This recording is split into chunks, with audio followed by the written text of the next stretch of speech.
What is going on, guys, and welcome back to the channel. So we are within a week of the season opener where the Jaguars will travel to Houston to kick off the season, and I am so pumped about the season starting. And a lot of you guys that have been following my videos probably know where I stand at when it comes to what I feel about this season and the Jaguars' chances, but I just want to give you guys my perspective on the season because I know a lot of you guys don't watch all my videos, and I just want to go over like 3 things that I worry about when it comes to our team season and some things that the Jaguars need to do to be able to have a successful season. So let's get it. It's a foot race. Robinson and Browner, and it's Robinson who wins it. Touchdown, Jacksonville. His 14th win. Bortles with top, looking deep for Robinson.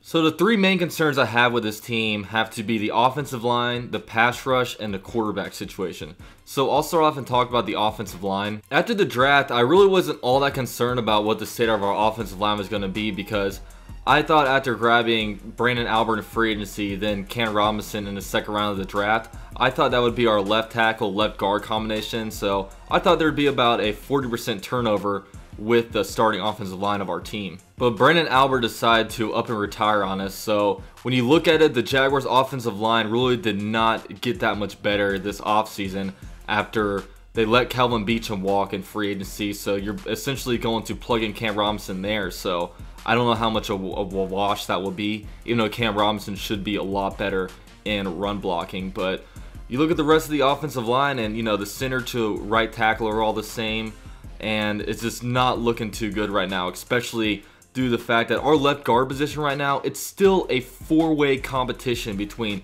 4 different guys, and I just don't understand how you can have a competition right now like I don't know how much you're going to learn about a player in 4 more days or 5 more days until the season opener. I just don't understand how he doesn't feel comfortable to like really start anybody there yet. That's a huge concern. But you look at the Jaguars in the years past, they could have signed, you know, Kelechi Osemele and Alex Mack in last year's free agency.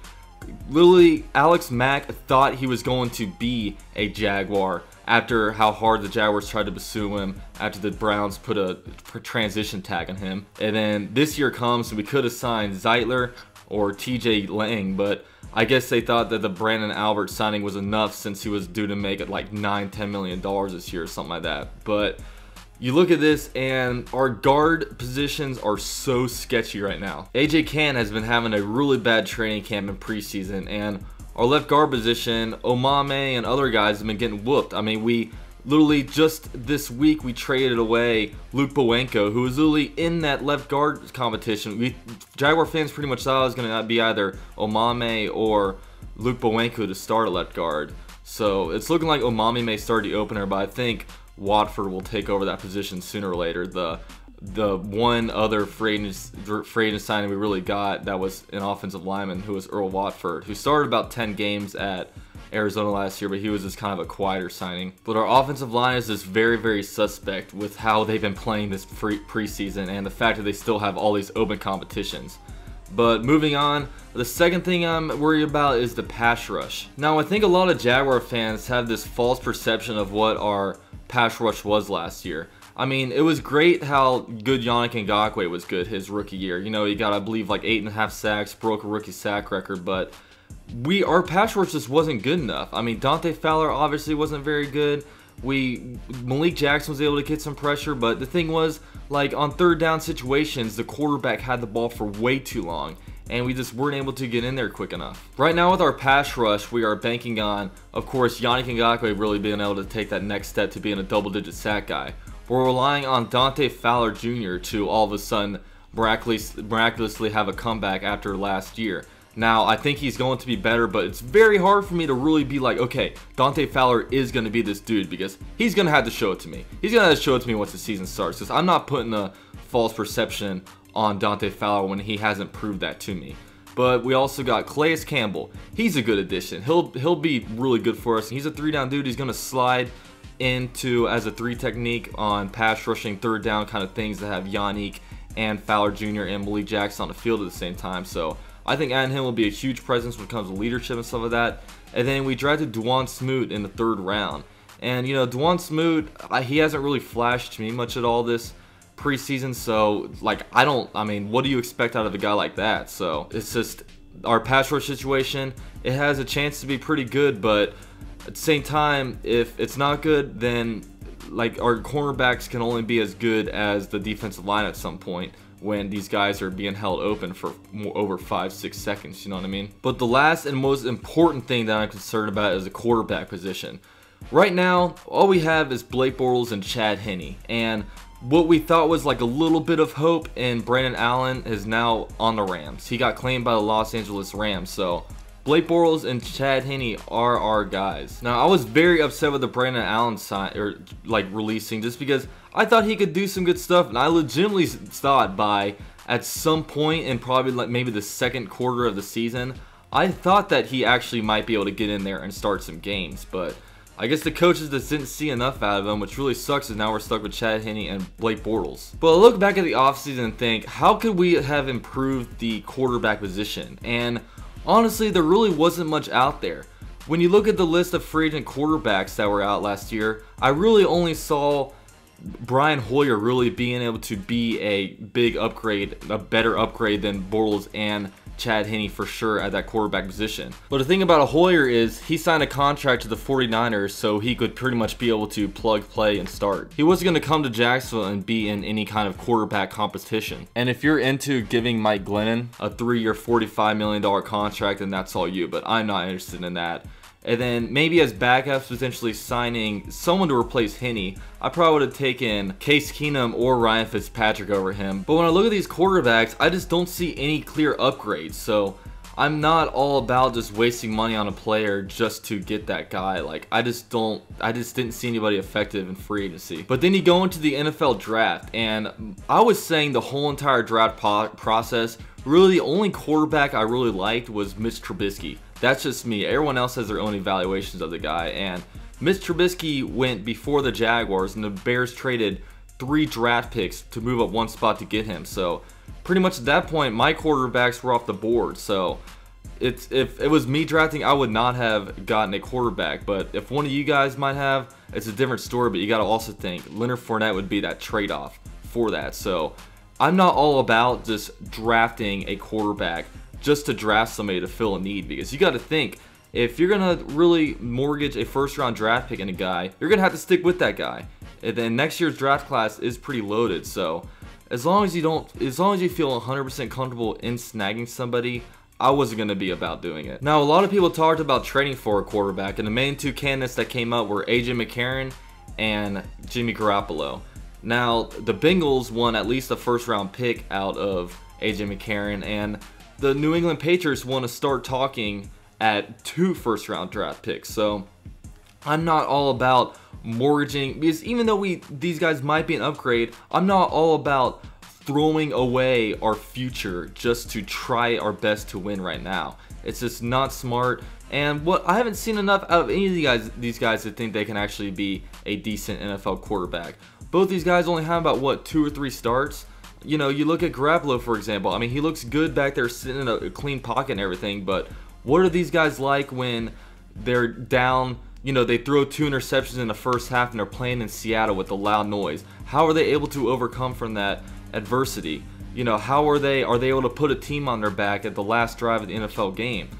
I don't know that. But when it comes down to it, Blake Bortles and Chad Henne are going to be our quarterbacks this year. There's not going to be any player to shine from a light from the clouds to come down and summon on Jaguars game day to all of a sudden play for us. So we're going to have to ride with these guys. But if the Jaguars want to be good, there's a few things that need to go on. Leonard Fournette needs to be what we drafted him to be.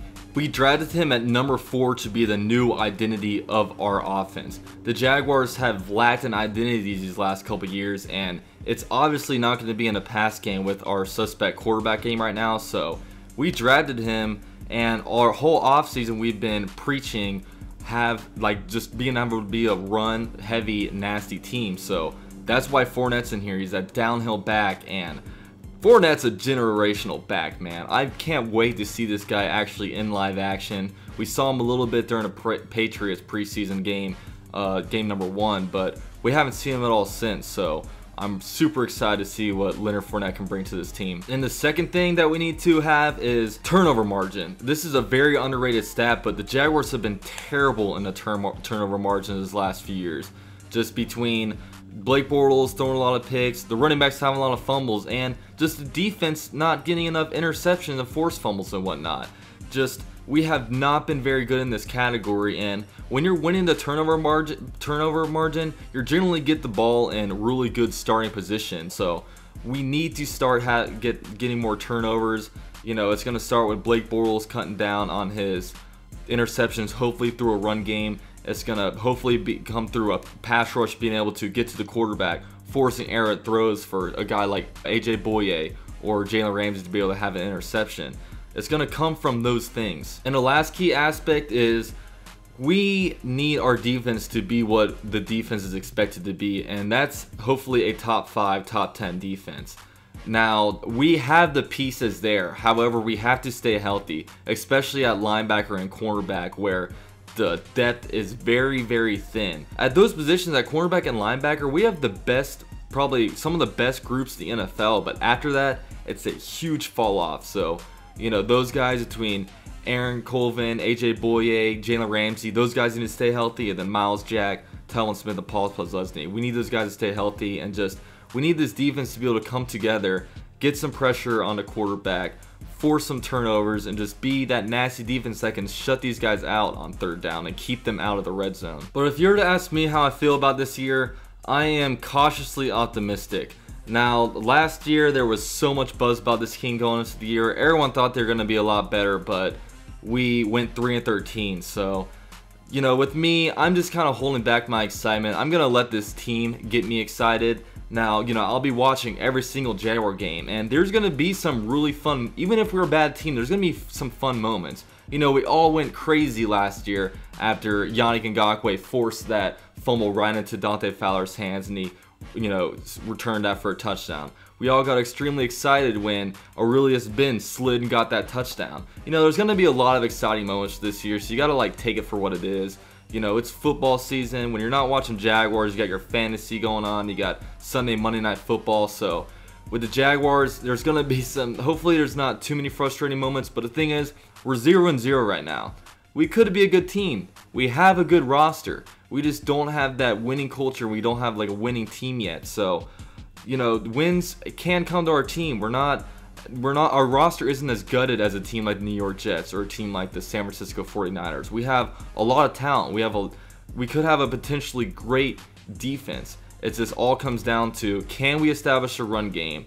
Can Blake Bortles limit his turnovers? And just, can this team play together? But yeah, man, that's all I got. If you're not subbed to me, go ahead and subscribe to me. I'll have a Houston Texans preview coming out either tomorrow or Thursday, and hopefully the hurricane doesn't hit me on Sunday, so I can still do this, you know, Houston Texans live stream, you know, before the game. So a little worried about that. I really hope the power isn't out during the Jaguars game, but, you know, keep our fingers crossed, man. It could be a lot worse things that happen. But this is UCF Jaguar, GenJad.com. I'm out. What's the first thing you do when you wake up in the morning?